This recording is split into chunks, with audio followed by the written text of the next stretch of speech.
Assalamualaikum warahmatullahi wabarakatuh.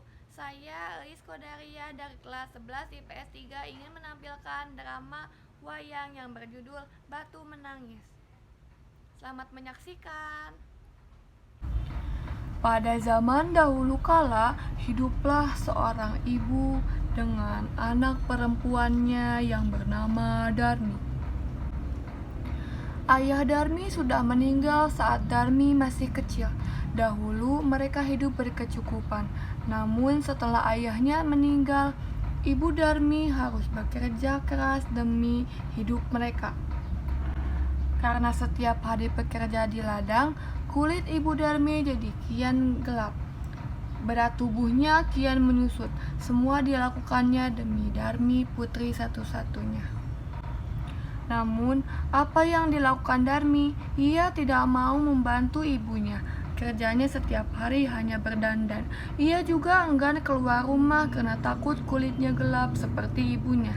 Suatu hari, ibu Darmi hendak bekerja di ladang. Dia akan bekerja sampai sore sebab musim panen telah tiba. Darmi, bisakah kamu masak hari ini, nak? Ibu tidak bisa pulang siang ini karena harus menyelesaikan panen kita. Jika sudah selesai masak, maukah kamu mengantarkan ke ladang untuk ibu? Darmi pun terkejut.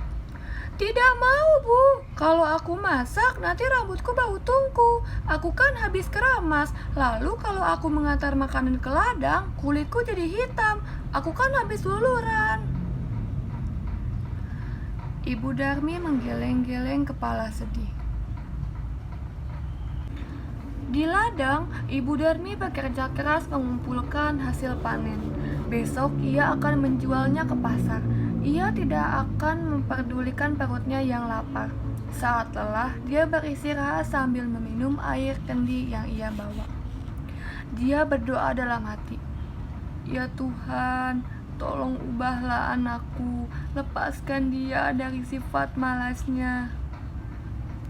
Setelah pulang dari ladang, Ibu Darmi pulang ke rumah. Betapa terkejutnya di sana tidak ada makanan yang bisa dimakan. Darmi sama sekali tidak memasak. Darmi yang melihat ibunya pulang malah marah-marah. "Ibu ini kemana saja sih? Masa tidak ada makanan di rumah? Aku kan lapar seharian tidak makan." "Darmi, tadi kan ibu sudah menyuruhmu untuk memasak, nak." "Aku tidak mau, Bu." Darmi meninggalkan ibunya yang kelaparan dan juga lelah. Keesokan harinya, Ibu Darmi sudah bersiap dengan hasil panennya. Ia akan segera pergi ke pasar. Sorenya, Ibu Darmi membawa uang hasil panen yang tidak terlalu banyak, hanya cukup membeli benih dan makan beberapa hari. Darmi yang sedang melihat ibunya menghitung uang segera mendekati.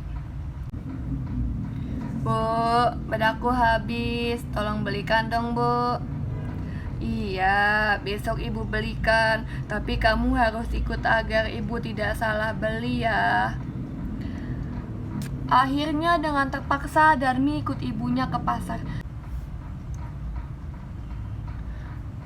"Bu, nanti jalannya jangan berdampingan, ibu di belakangku saja."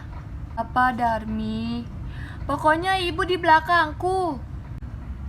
Darmi sebenarnya sangat malu berjalan dengan ibunya yang berkulit gelap dan wajah tak terawat. Tiba-tiba, di tengah jalan, ada seorang teman Darmi yang menghampiri dan bertanya, "Hai Darmi, kamu mau kemana?" "Aku mau ke pasar."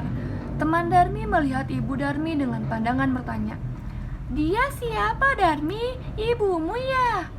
Darmi tidak ingin temannya tahu jika ia punya ibu yang kotor dan jelek, segera menjawab, "Oh, dia pembantuku, tentu saja bukan ibuku. Iya, amit-amit deh." Betapa sedih saat Ibu Darmi mendengarnya, namun hanya ditahan di dalam hati. Mereka melanjutkan perjalanan. Darmi bertemu dengan temannya yang lain. "Darmi, mau kemana?" "Aku mau ke pasar." "Ngomong-ngomong, siapa yang ada di belakangmu? Apa ia ibumu?" Bukan, dia bukan ibuku, dia pembantuku. Sungguh, hati Ibu Darmi semakin sedih. Begitu tega anaknya mengakuinya sebagai pembantu. Namun, sekuat tenaga ia berusaha menahannya. Sampailah Darmi dan ibunya di pasar. Saat mereka memasuki pasar, lagi-lagi Darmi bertemu temannya yang lain. Darmi, tumben kamu ke pasar. Siapa yang berjalan di belakangmu? Dia pembantuku. Ibu Darmi tak kuasa menahan air matanya. Ia sudah tak tahan lagi. Ia berdoa dalam hati. Ya Tuhan, hamba sudah tidak kuat lagi dengan sikap anak hamba. Tolong kiranya Tuhan menghukumnya agar ia menjadi jera. Ibu, tolong aku. Ada apa dengan kakiku? Kenapa tidak bisa digerakkan lagi? Maafkan aku, Nak. Ini semua atas perlakuanmu terhadap ibumu. Ampun, Bu.